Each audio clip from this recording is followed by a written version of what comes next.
Ya, yang ini masih off cam, tolong dibuka ya kameranya. Biar semangat, biar semangat.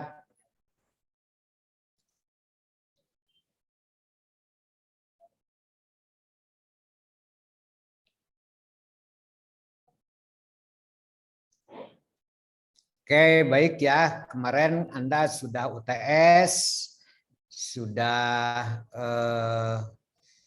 juga ada kesempatan UTS susulan ya kemarin dari Pak Yana. Kita akan coba mulai dengan konsep yang baru, teori produksi ya. Anda sudah belajar di mikroekonomi dari mulai teori produksi, fungsi produksi ya. Kemudian sampai kepada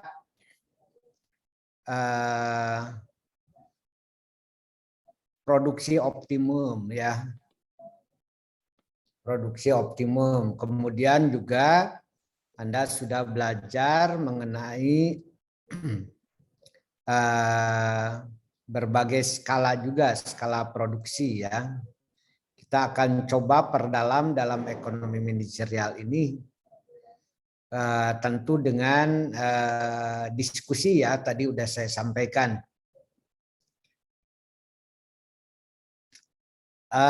Dalam pembahasan produksi, pertama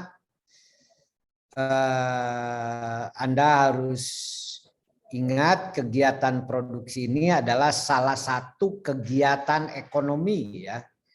Salah satu kegiatan ekonomi yang selalu dilakukan di perusahaan. Ya. Kegiatan ini biasanya dilakukan di perusahaan atau ada dilakukan di firm. Firm itu perusahaan. Ya, perusahaan adalah kesatuan faktor produksi yang tugas utamanya menghasilkan barang dan jasa. Oleh karena itu kegiatan produksi adalah kegiatan menghasilkan barang dan jasa. Kegiatan menciptakan barang dan jasa. Kegiatan menciptakan nilai tambah. Nilai tambah produksi. Jadi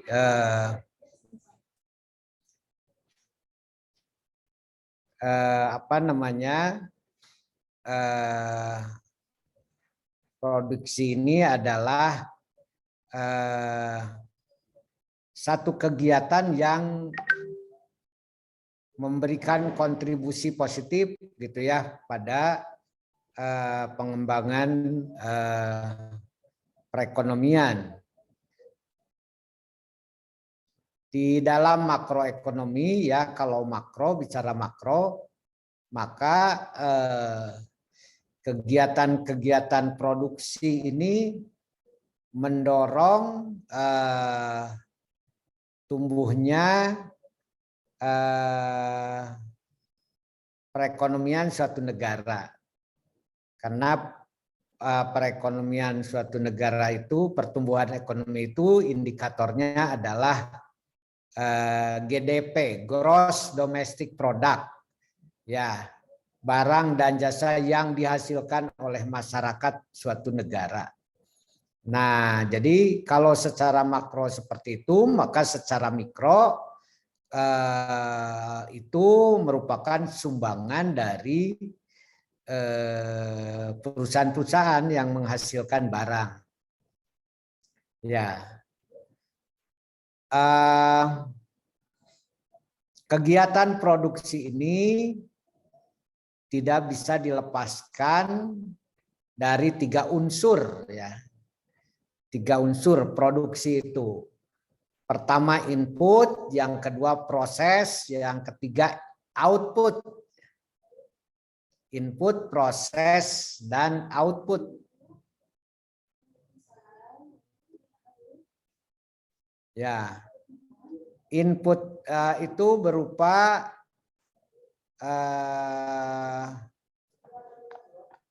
sumber daya ekonomi ya, atau berupa faktor produksi. Nah, kemudian output berupa barang dan jasa. Ya, jadi prosesnya adalah kegiatan merubah jenis barang gitu ya. Kegiatan merubah jenis barang, merubah input. Kegiatan merubah input menjadi output. Nah, dari kaitan itu kita melihat bahwa besar kecilnya output tergantung kepada input. Berkualitas tidaknya output tergantung kepada input, ya. Oleh karena itu, fungsi produksi, ingat fungsi produksi menggambarkan hubungan antara input yang berupa sumber daya perusahaan atau sumber daya ekonomi dengan output berupa barang dan jasa. Oke ya. Nah, fungsi produksi ini kita bagi dalam jangka pendek dan jangka panjang, gitu ya. Jangka pendek dan jangka panjang. Ada masa produksi ya, atau fungsi produksi itu dalam jangka yang sangat pendek, namanya momentary short run equilibrium ya, atau very short run. Jadi jangka sangat pendek, jangka pendek, dan jangka panjang. Ada 3. Nah, saya ingin tahu nih, Anda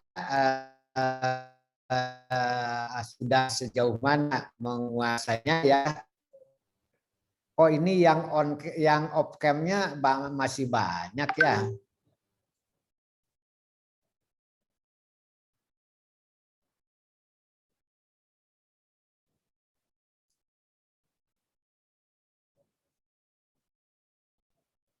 Istipaujia.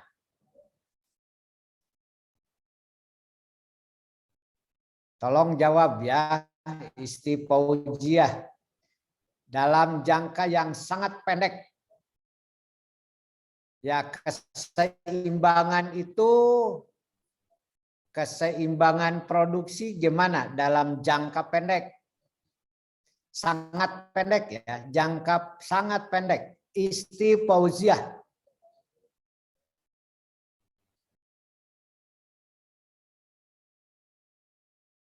Gimana Isti?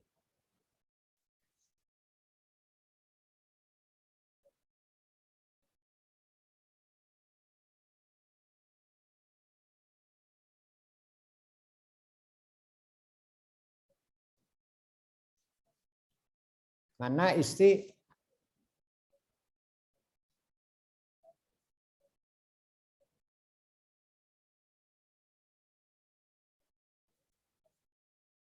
Istipaujia mana?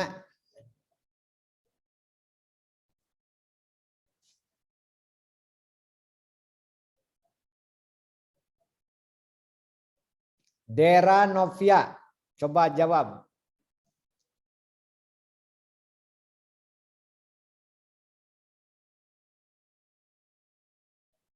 Istipaujia, Dera Novia, Ya, jawab. Bapak hadir, Pak.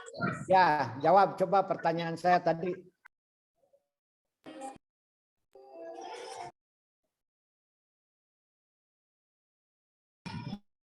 Mohon maaf, Bapak, tadi sinyal di sini kurang stabil. Suara Bapak ke saya putus-putus. Ya, coba berikan analisis ya. Jangka waktu produksi dalam jangka waktu yang sangat pendek itu gimana?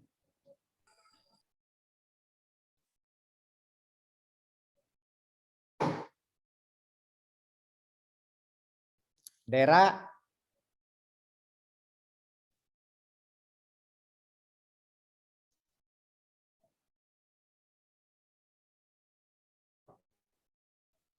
Irma.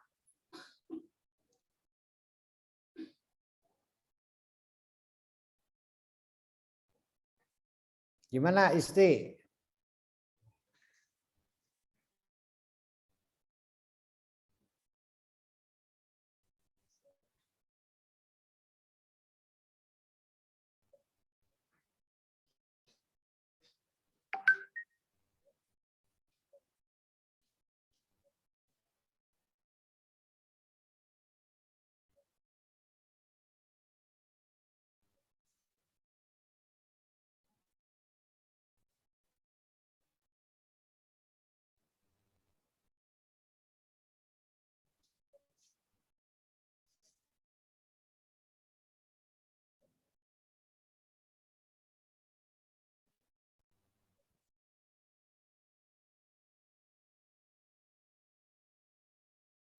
Gimana Ya, Pak. Isti Dera? Ya, Halo. izin. Gimana sok jawab? Boleh jawab. Ya. Izin untuk menjawab ya, Pak. Nah, dari analisis waktu jangka pendek ya. Nah, analisis terhadap waktu jangka pendek itu sebelumnya di sini Isti mau menjelaskan terlebih dahulu mengenai analisis terhadap kegiatan produksinya. Ya. Nah, analisis terhadap kegiatan produksi perusahaan itu dikatakan berada dalam jangka pendek apabila sebagian dari faktor produksi itu dianggap tetap jumlahnya atau sering disebut fixed input, Pak. Lanjut.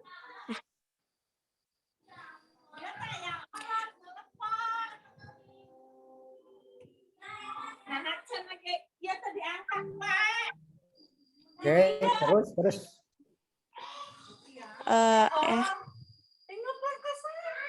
Nah, dalam waktu jangka pendek tersebut, perusahaan tidak dapat menambah jumlah faktor produksi yang dianggap tetap. Nah, jadi si faktor produksinya itu dianggap tetap. Jadi misalkan modal seperti mesin, peralatan, bangunan perusahaan, dan lain-lain sebagai contohnya, Ya. Pak. Terima kasih. Terus itu mah baru inputnya.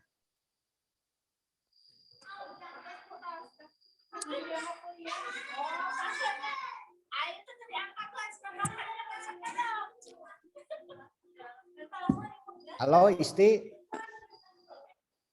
Belum selesai. Iya, Bapak. Belum Apakah terdengar, selesai, Pak? itu mah baru bicara input.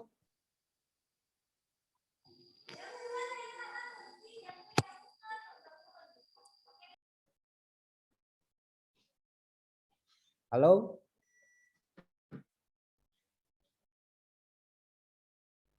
Dera, mana Dera?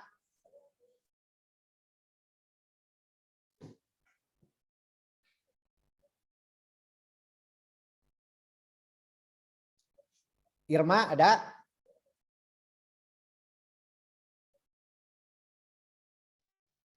Hadir, Bapak. Ya, coba Irma yang dijelaskan oleh Isti tadi. Jadi dalam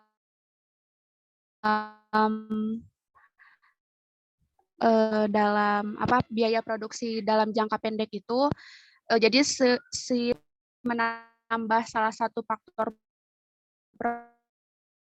produksinya gitu Pak. Nah, sedangkan faktor-faktor produksi lain dianggap konstan, nah sifatnya tetap dan ada biaya yang tidak dapat diubah kayak gitu Pak. Iya, terus produksinya gimana?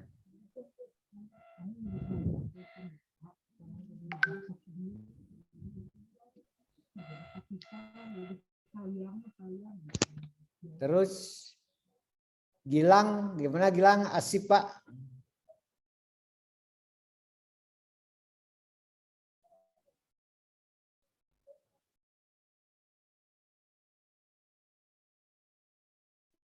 Coba Gilang tambahkan.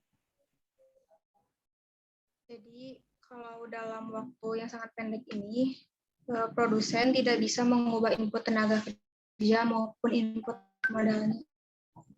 Jadi produksinya gimana?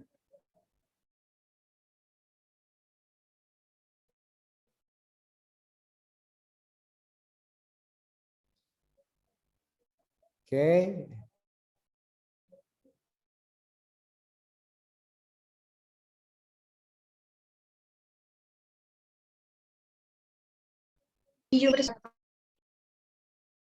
Jumlahnya tetap.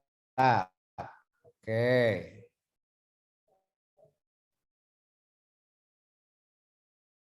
Daerah ini sudah ada daerah ini ya, jangan ngikuti perilaku daerah, nggak benar kuliah seperti itu. Ini hanya pasang kamera aja, dianya nggak ada kelihatan. Oke, Tri Anggi ada bisa ditambahkan Tri? Ada Bapak. Jadi Pak, kalau dalam jangka pendek itu faktor produksinya itu tetap dan produksi tetap dan faktor produksi berubah. Maka dengan sendirinya biaya produksi yang ditimbulkan oleh proses produksi juga menyangkut biaya tetap dan biaya variabel. Nah, yang dimaksud dengan biaya tetap ini adalah biaya yang jumlahnya tidak tergantung dari banyak sedikitnya jumlah output. Bahkan bila untuk sementara produksi yang dihentikan, biaya tetap ini harus tetap dikeluarkan dalam jumlah yang sama. Terus Pak,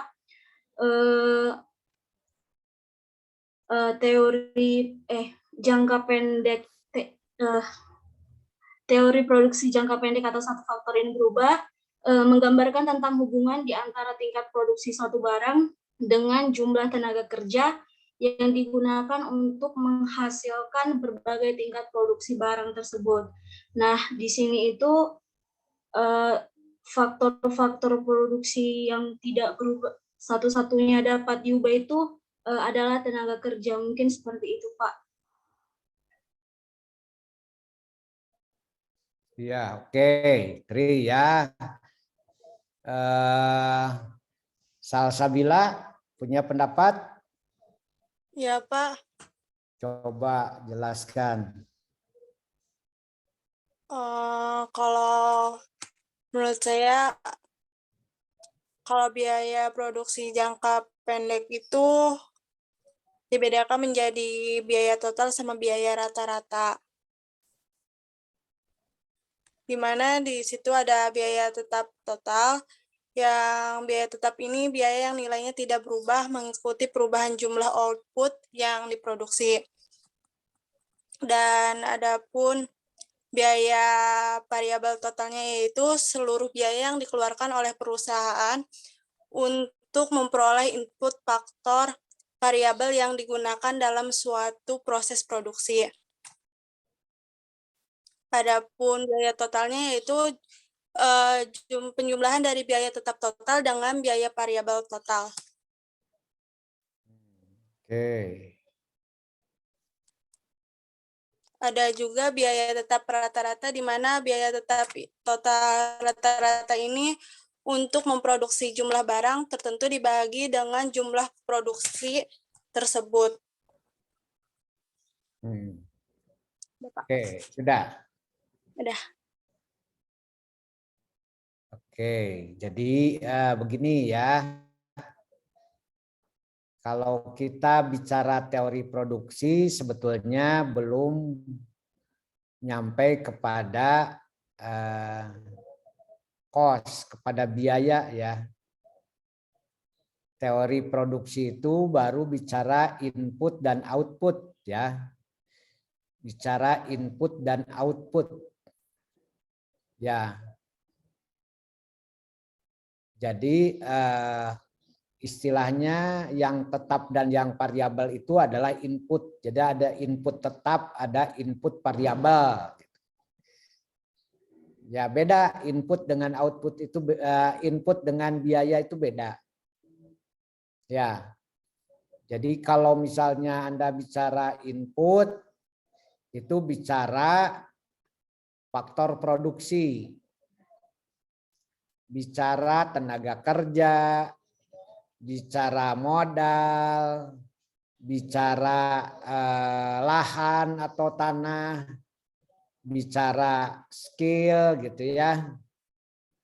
Itu bicara input, bicara faktor produksi. Ya, nah jadi diingat lagi ya, dalam teori produksi,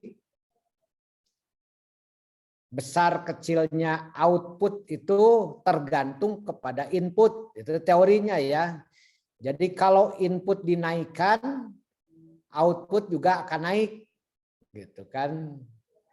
Atau bisa dibalik, kalau produsen ingin outputnya nambah, berarti inputnya harus ditambah. Itu teori produksi tuh ya, teori produksi. Jadi harus diingat, itu teori yang paling mendasar dalam produksi itu. Kalau input ditambah, maka output akan bertambah. Jadi banyak sedikitnya output tergantung kepada input. Nah, teori yang mendasar itu bisa berlaku gitu ya, tergantung pada faktor waktu. Ya, tergantung kepada faktor waktu. Ingat. Makanya waktunya dibagi 3. Ada waktu yang sangat pendek atau momentary, ada yang pendek, short run, ya, ada yang long run.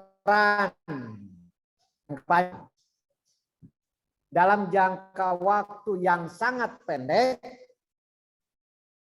produsen itu tidak punya kemampuan untuk menambah input. Ingat, untuk menambah input, sehingga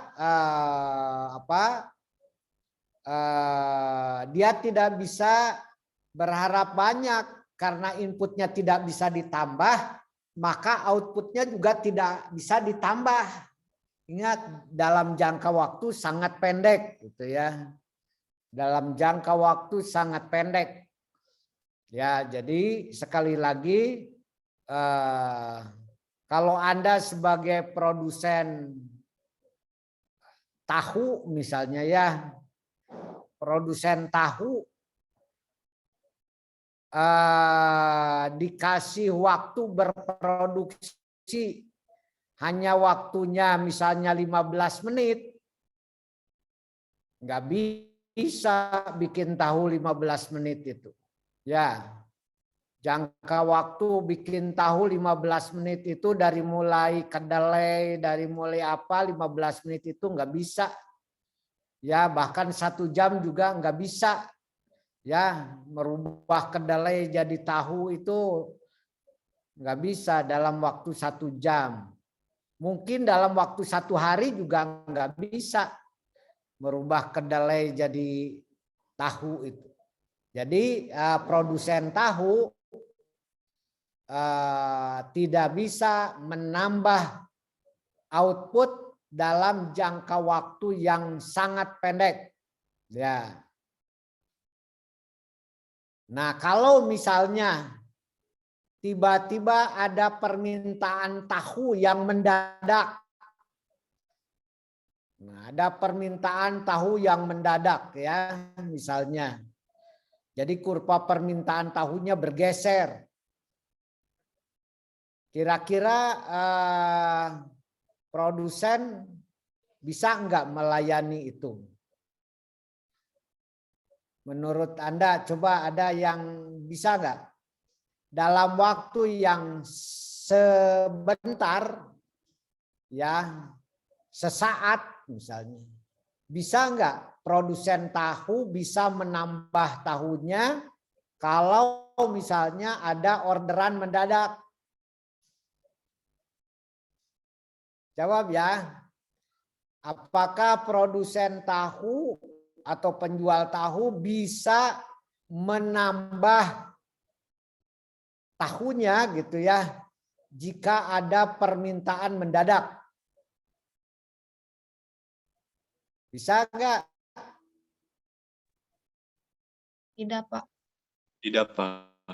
Tidak kan, tidak bisa dinikan.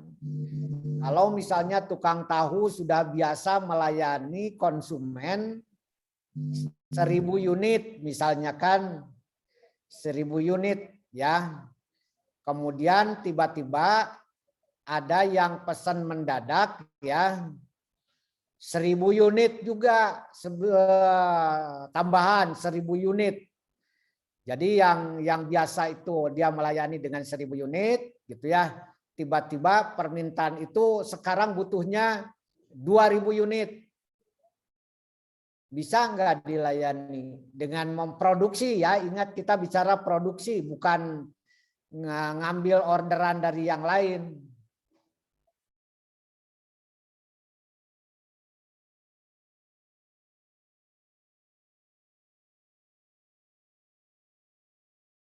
Berarti kan tidak bisa ya. Tidak, kalau produsen tidak bisa menambah produksi, kemudian terjadi kenaikan demand, dampaknya gimana? Dampaknya gimana? Kalau misalnya permintaan naik, produsen tidak bisa menambah produksinya, kira-kira apa yang akibat yang terjadi apa? Harganya naik, Pak. Harganya naik, betul ya. Aurelia Berliana ya. Harganya naik gitu ya, harganya naik. Jadi suplai tahunya berarti tegak ya. Kurva suplainya tegak, kurva demandnya bergeser ke atas. Berarti itu akan menyebabkan keseimbangan baru di mana harga yang baru lebih tinggi dibandingkan dengan harga sebelumnya. Nah, itu jangka yang sangat pendek gitu ya, jangka yang sangat pendek. Jadi Anda yang saya minta analisisnya harus begitu. Tidak hanya menjelaskan jenis-jenis inputnya ya, tapi ini dampaknya. Nah, sekarang masuk ke fase jangka pendek. Nah, tadi jangka sangat pendek, sekarang jangka pendek, short run. Gimana nih analisisnya? Coba Irene lanjut ya. So, gimana? Aurelia, bukan Irene, Aurelia Berliana, lanjut. Atau Irene mau jawab, silakan. So. Biasanya pintar Irene. Ya Pak, kalau maaf sebelumnya kalau misalnya berisik Pak, lagi ada pembangunan. Ya. Di Jadi UPI juga lagi nggak bangun. Iya Bapak. Kalau untuk jangka panjang sendiri, Jangka pendek oh, dulu. iya. Oh. Tadi Ya. sangat pendek yang saya jelaskan. Oh ya. Sangat pendek ya. Sekarang jangka pendek, belum jangka panjang, belum. Mungkin periode waktunya mungkin ya Pak. Dari periode waktunya itu jumlah satu atau lebih faktor produksi itu tidak dapat diubah tetap gitu. Nah, dan di sini periode waktunya itu memenuhi 2 syarat. Yang pertama itu perusahaan itu beroperasi dengan skala produksi yang tetap atau inputnya tetap. Dan yang kedua, perusahaan tidak dapat masuk atau keluar dari industri tertentu gitu. Jadi tidak bisa sembarangan masuk atau keluar itu Pak perusahaannya. Yeah. Mungkin itu dulu dari saya Pak. Terima kasih. Irene. Aurel tadi.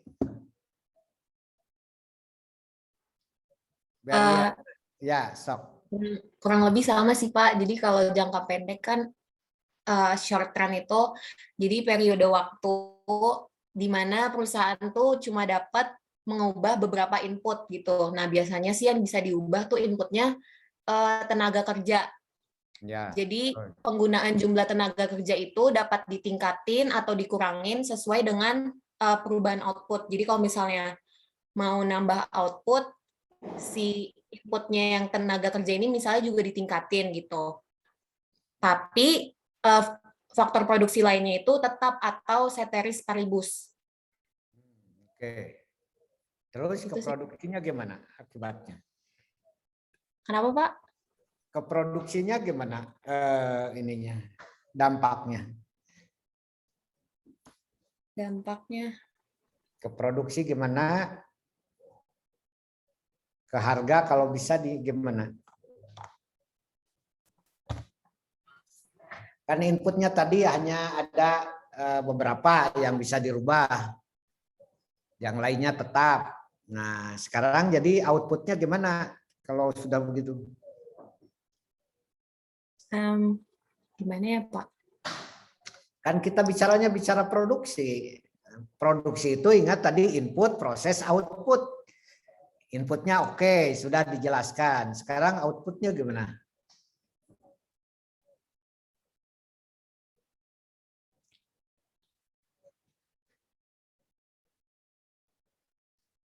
Ya, Saya boleh, Pak. boleh, sok, Jordan. Ya, kalau ke produksinya, itu Q atau TP itu adalah fungsi dari L-nya, Pak. Karena Ya, input sok. variabel yang digunakan hanya lebarnya. Ya, gimana key-nya tuh akhirnya? I itu fungsi dari L, Pak. Mm-mm.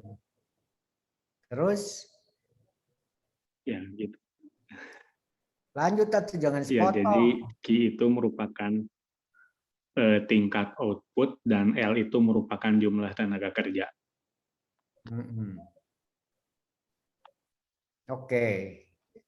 Sekarang kata Berliani tadi kalau L-nya ditambah jadi outputnya gimana? Outputnya bertambah, Pak, karena Q-nya tergantung pada L. Q-nya tergantung kepada L. Kalau L-nya ditambah terus, Q-nya gimana? Kalau menurut teori itu kan ada hukum diminishing return, pada akhirnya kan akan menurun juga, Pak. Tapi belum sampai ke sana mungkin ya. Iya terus sampai situ terus. Kalau teori produksi Oh, iya. menjelaskan justru aspek itu yang harus dijelaskannya. Nah, jadi Ya, kalau karena kan nanti itu sok, ya, lanjut. karena dalam teori produksi itu kan ada namanya the law of diminishing return. Dan jika Q menggunakan satu input variabel saja, maka itu kan akan tergantung pada input variabel yang digunakan.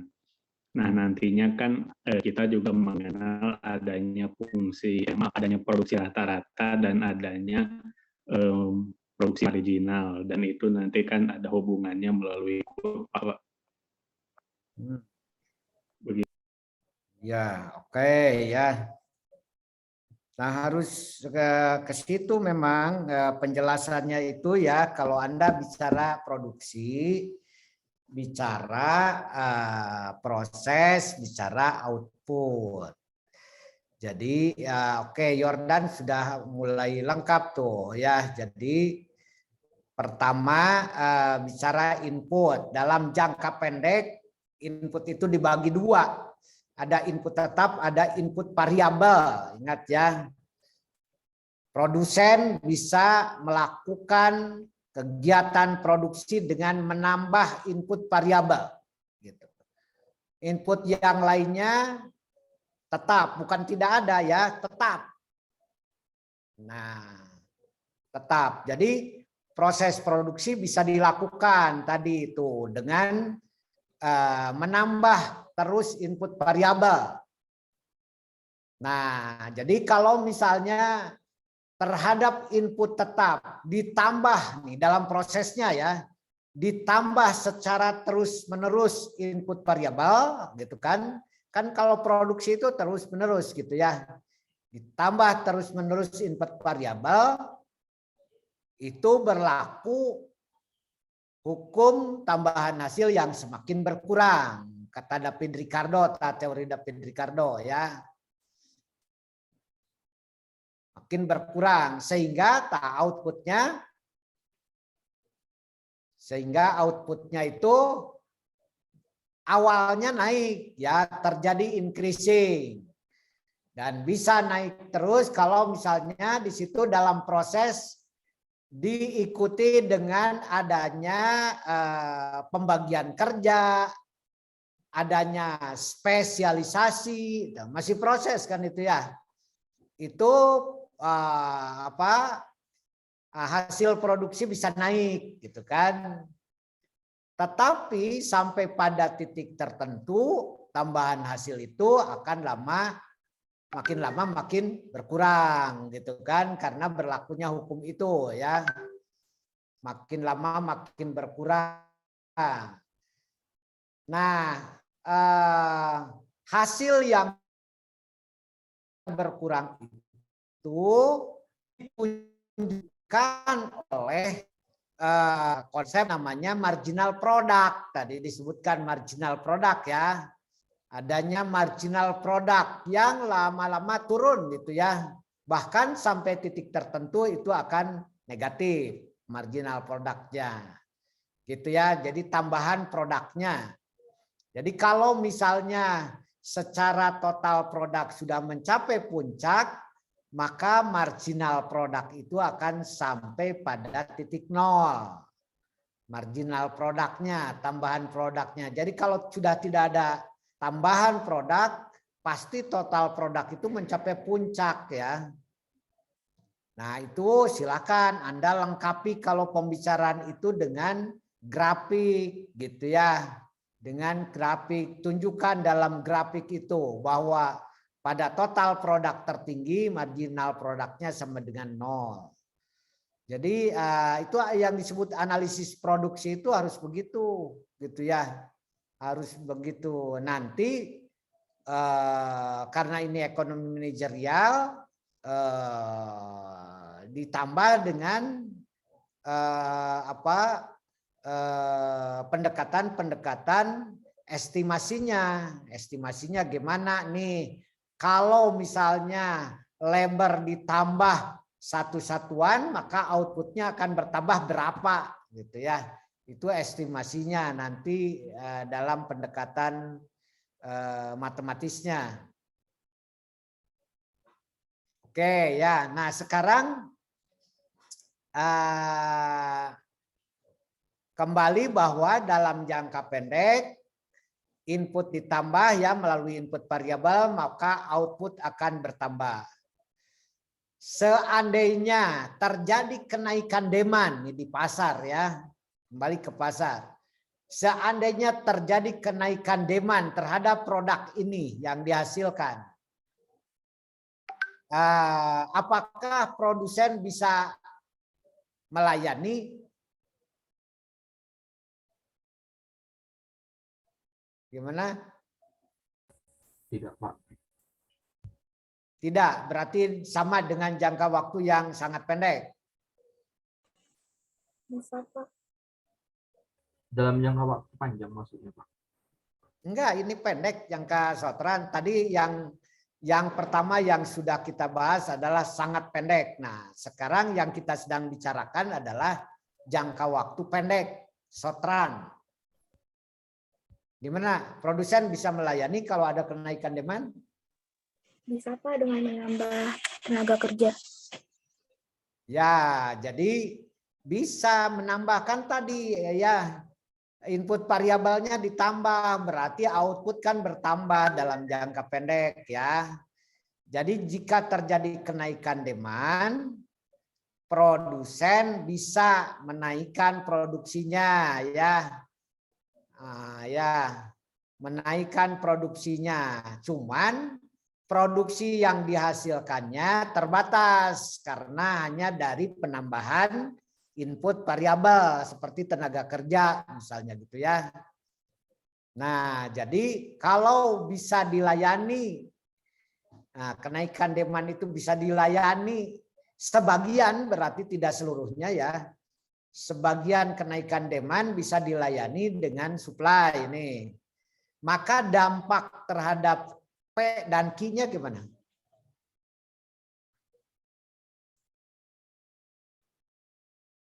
Harganya gimana? Harga barangnya.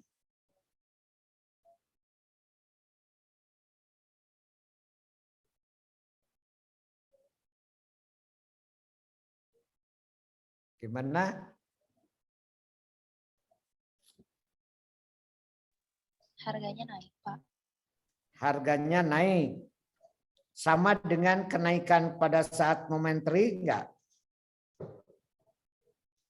Naiknya sama enggak? Enggak, Pak. Tidak, lebih tinggi, lebih rendah? Lebih rendah. Lebih rendah. Kenapa harga lebih rendah? Karena kan ada beberapa permintaan yang bisa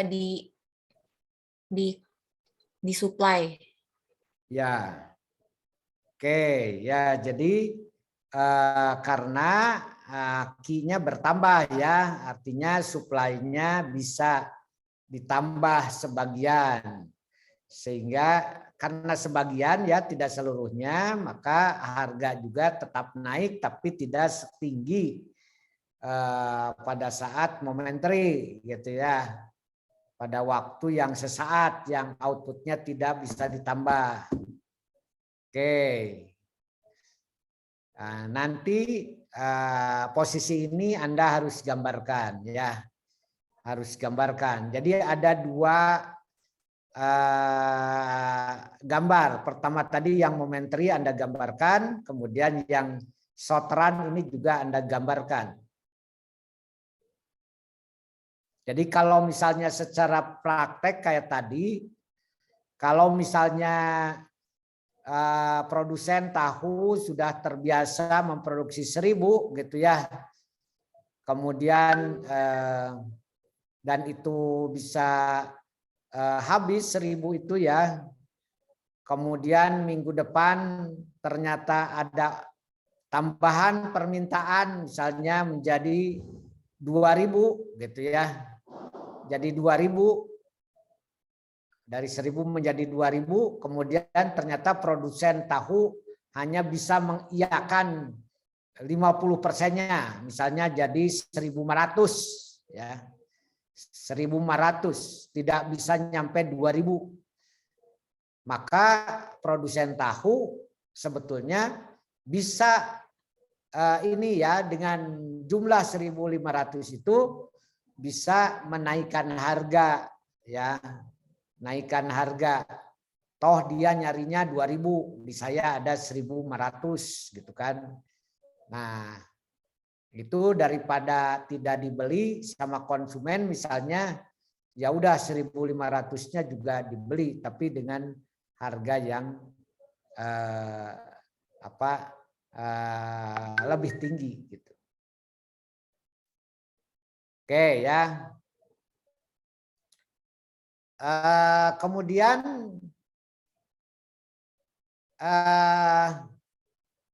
dalam jangka panjang, analisisnya yang ketiga dalam jangka panjang. Coba Sarmila ada?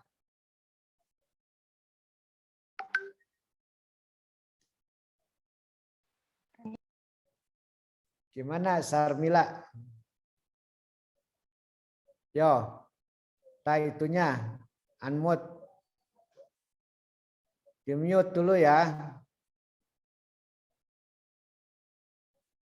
Apa tadi, Pak? Analisis produksi dalam jangka panjang. Sok tadi jangan di-mute.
Oke, Sarmila silakan.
Sarmila udah bisa jawab, Sarmila?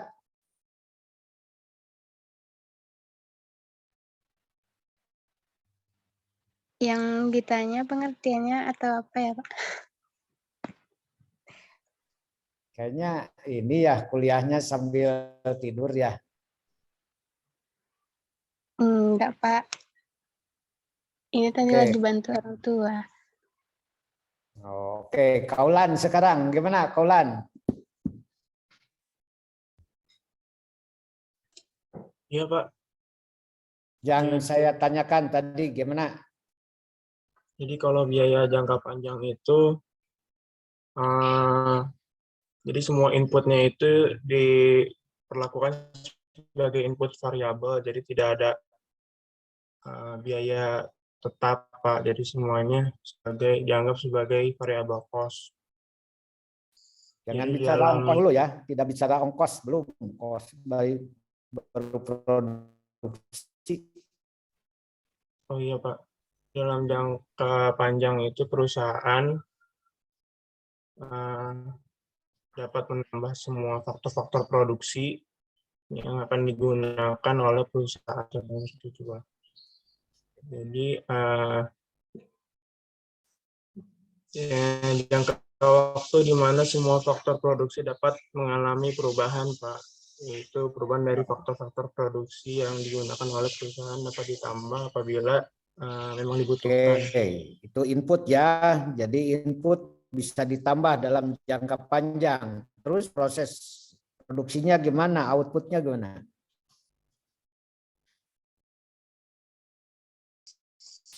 outputnya jadi ikut berubah Pak, mengikuti inputnya. Terus prosesnya gimana?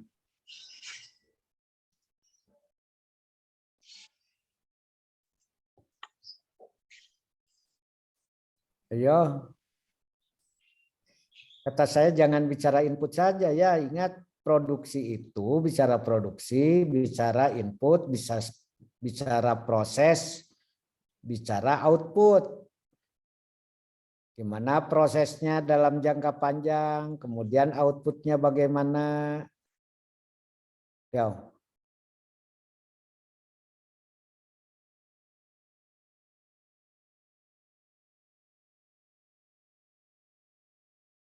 Halo?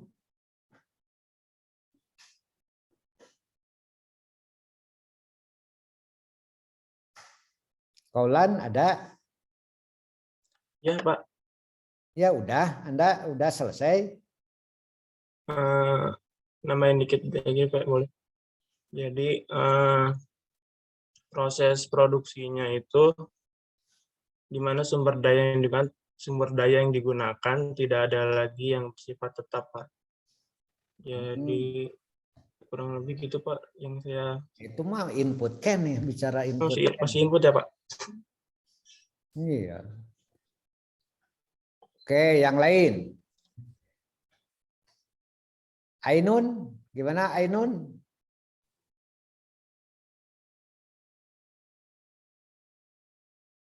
Irgi, sok Irgi pinter. Gimana Irgi?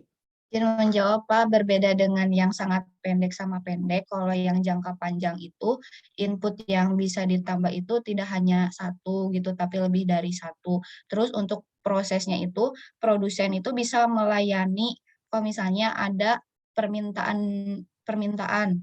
Lalu untuk outputnya itu ya lebih banyak gitu Pak, karena input tadi yang dalam proses itu kan lebih satu, jadi nanti outputnya juga lebih banyak gitu. Terus untuk harga, kalau harga itu tetap Pak. Harga tetap tidak naik ya. Tidak naik ya, karena produsen itu bisa melayani ketika ada permintaan dari konsumen. Oke, ya. Oke, bisa menggambarkannya Irgi kalau posisi begitu. Nanti gambarkan dalam kurva ya. Ya, jadi nanti akan ketahuan harganya tetap naik atau turun gitu kan. Ya, bagus ya. Jadi barusan memang tidak perlu panjang-panjang. Yang penting analisis Anda, penjelasan Anda harus memasukkan unsur input, output, dan proses gitu ya dalam penjelasan produksi itu. Jadi pertama dalam jangka panjang seluruh input itu variabel, ingat seluruh. Jadi tidak ada yang tersisa dari input itu misalnya dianggap tetap. Tidak ada yang tetap dalam jangka panjang. Karena jangka panjang itu waktunya leluasa, berapa tahun saja gitu ya, berapa tahun saja. Kalau dikasih berapa tahun saja gitu ya, atau minimalnya lebih 1 tahun ke atas gitu ya, maka produsen apapun bisa merubah, menambah, mengurangi input gitu kan, dari sisi input. Nah, kembali bahwa output tergantung pada input. Kalau inputnya ditambah, ya maka output juga akan bertambah, gitu kan? Ya, outputnya akan bertambah. Berapa penambahannya? Ya, apakah berlaku law of diminishing return atau tidak? Nah, dalam jangka panjang itu sebetulnya tidak berlaku law of diminishing return dalam proses. Ya, yang berlaku itu law of variable proportion, jadi proporsinya tuh yang berubah-ubah gitu ya dalam prosesnya. Jadi ingat dalam proses berlaku law of variable proportion. Nah, tapi di situ kalau inputnya terus ditambah, maka output akan bertambah. Penambahan output bisa sama dengan kenaikan demand, bisa lebih kecil dari kenaikan demand, bisa lebih besar dari kenaikan demand. Nah, outputnya ingat ya. Loh, kenapa bisa kurang dari kenaikan demand atau sama atau lebih besar? Karena kan tadi produsen bisa punya kesempatan untuk menambah output ya. Karena input apapun bisa ditambah, perusahaan bisa ditambah, mesin bisa ditambah, tenaga kerja bisa ditambah gitu ya. Jadi itu keleluasaan bagi produsen. Nah, sehingga Irgi kalau output produsen itu bisa sama dengan kenaikan demand, artinya seluruh permintaan itu bisa dilayani ya, itu benar harganya tidak akan naik, jadi tetap ya. Tapi manakala produsen melayaninya sebagian seperti jangka pendek gitu ya, karena tidak maulah melayani, dia minta 1.000 tetap aja layani ini. Nah, berarti produsen punya kesempatan menerima harga yang lebih tinggi gitu ya.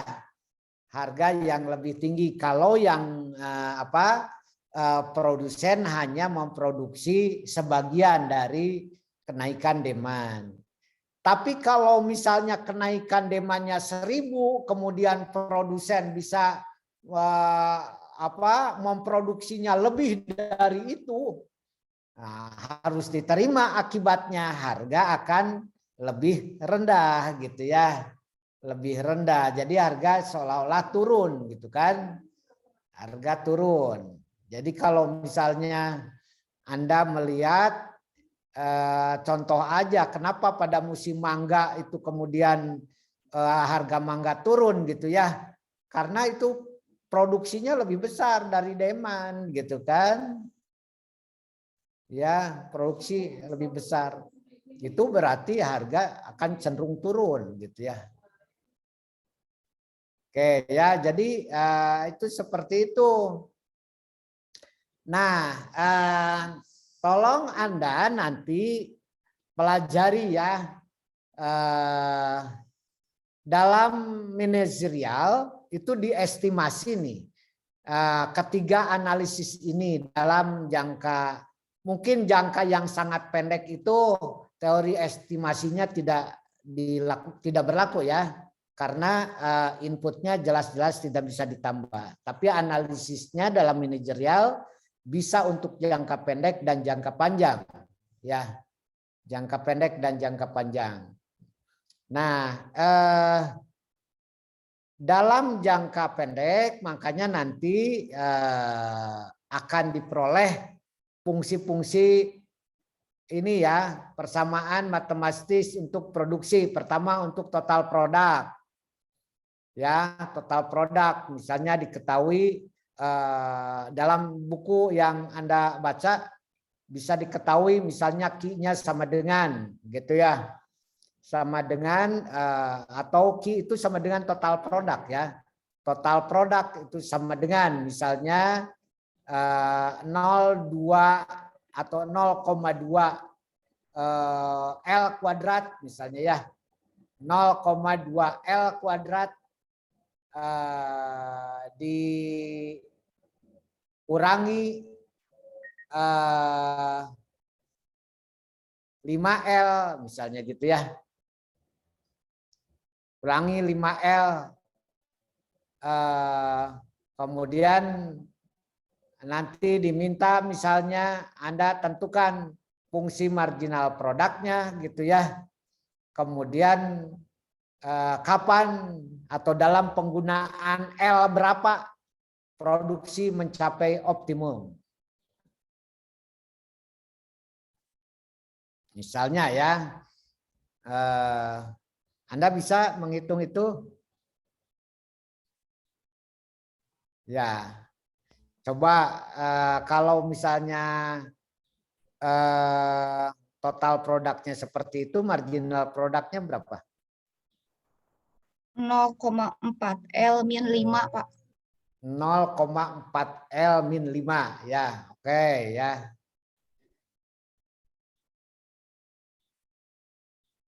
Oke, nah sekarang kalau misalnya kita belum memasukkan unsur yang lain ya, unsur yang lain, maka penggunaan L yang optimum itu di berapa kalau seperti itu?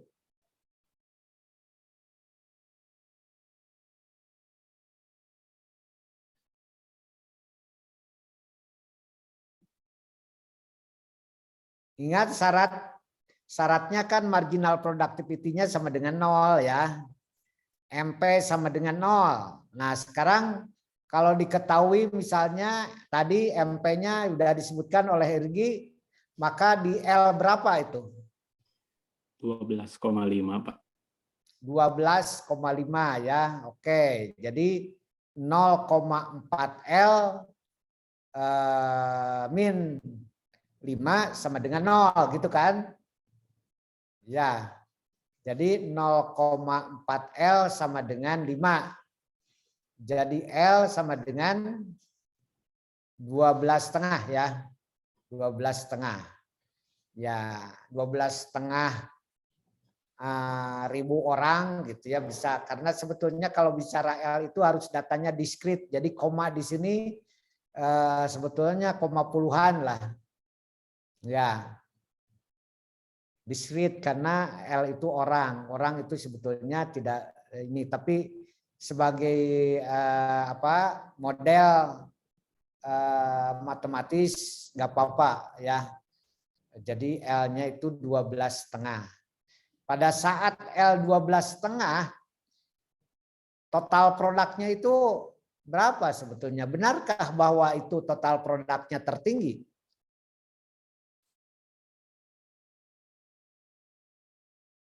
Coba.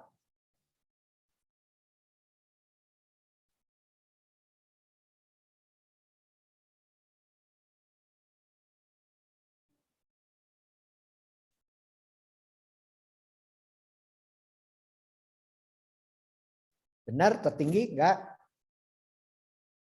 Berapa? Jordan? Berapa Irgi total produknya berapa?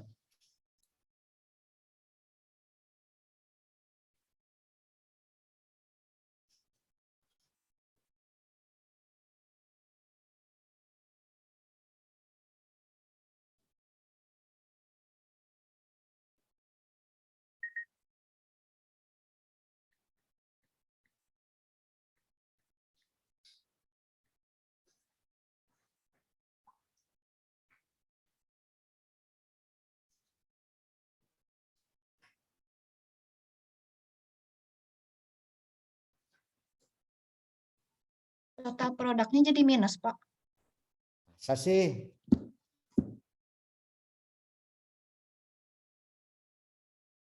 Total produknya minus 0,2, 12,5 kuadrat berapa? 12,5 kuadrat.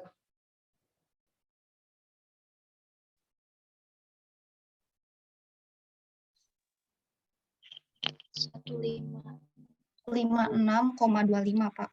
Terus dikali 0,2 jadi 31,25. 31,25 dikurangi 5 dikali 12,5. Kalau 5 dikali 12,5 itu 62,5. 62,5. Jadi minus berapa tuh? Minus 31,25. Ya, oke, nggak apa-apa ya. Jadi berarti itu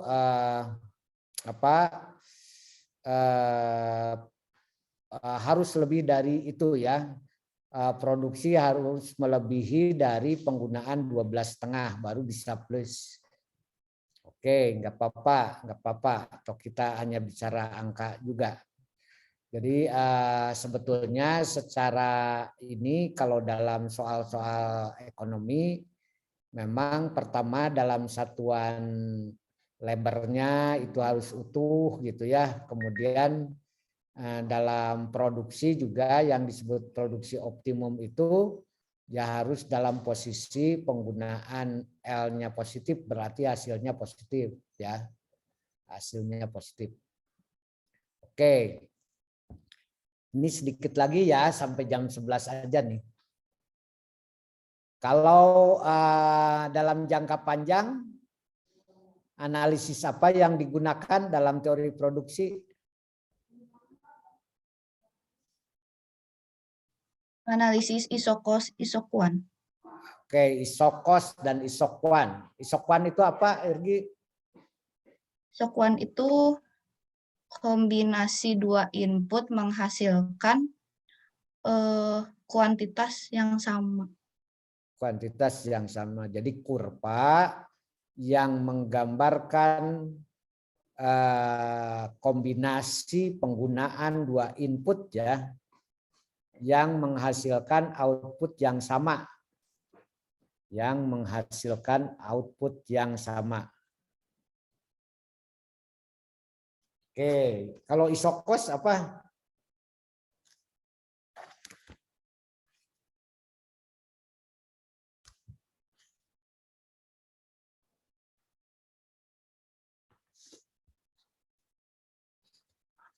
Isokos itu apa? Kombinasi faktor produksi yang dibeli itu oleh perusahaan harga yang sama, Pak. Harganya sama, masa sih? Biayanya Pak yang sama. Ya, biaya. Biaya yang sama. Jadi kurva atau garis ya. Isokos itu iso sama kos itu biaya. Jadi garis atau kurva yang menunjukkan kombinasi input ya yang dibeli produsen dengan biaya yang sama. Ya, kalau harganya pasti mungkin sama mungkin beda ya harga inputnya. Itu. Oke ya. Kemudian keseimbangan produsennya dicapai kapan? Kalau isokos dan isokuan berpotongan. Benar, berpotongan nih. Bersinggungan, Pak. Bersinggungan, Pak. Bersinggungan ya, bersinggungan. Ingat kalau berpotongan itu salah besar. Gitu ya. Jadi kalau garis isokos menyinggung ya, menyinggung kurva isokuan. Gitu. Jadi ya bukan isokuannya yang menyinggung gitu ya, tapi garis isokosnya menyinggung kurva isokuan ya, kurva isokuan. Nah, titik singgungnya itu sering disebut dengan titik keseimbangan produsen ya, atau titik least cost factor combination. Jadi kombinasi faktor produksi dengan biaya terkecil. Jadi least cost factor combination. Oke. Nah, analisis jangka panjang juga bisa menggambarkan adanya skala produksi yang berbeda-beda. Ya, skala produksi yang berbeda-beda. Ada yang disebut dengan increasing return to scale ya, jadi skala produksinya yang naik, ada constant return to scale dan ada decreasing return to scale. Jadi ada IRTS, ada CRTS, ada DRTS. Nah, analisis itu coba Anda kaji ya. Nanti minggu depan saya tanya tuh yang IRTS, DRTS, dan CRTS ya. Saya tanya. Kemudian yang kedua, pelajari juga analisis ini ya dengan rumus Cobb Douglas. Q sama dengan A kali L pangkat alfa dan K pangkat beta. Ya. Q sama dengan A besar ya. A, K pangkat alfa, dan L-nya pangkat beta. Ya. Dengan persamaan Cobb-Douglas itu bisa dilihat apakah produksinya IRTS, CRTS, atau DRTS ya.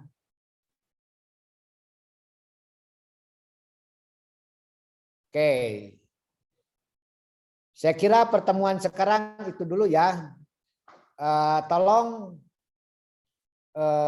Anda pelajari dengan baik ya.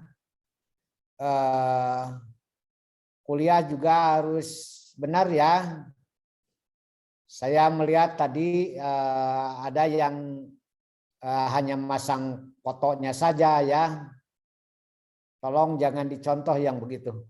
Jadi yang menghargai itu kalau kuliah itu on cam semua sebetulnya, tidak boleh ada yang off cam.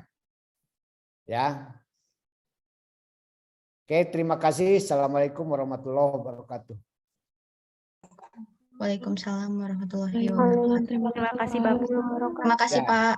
Saya pamit.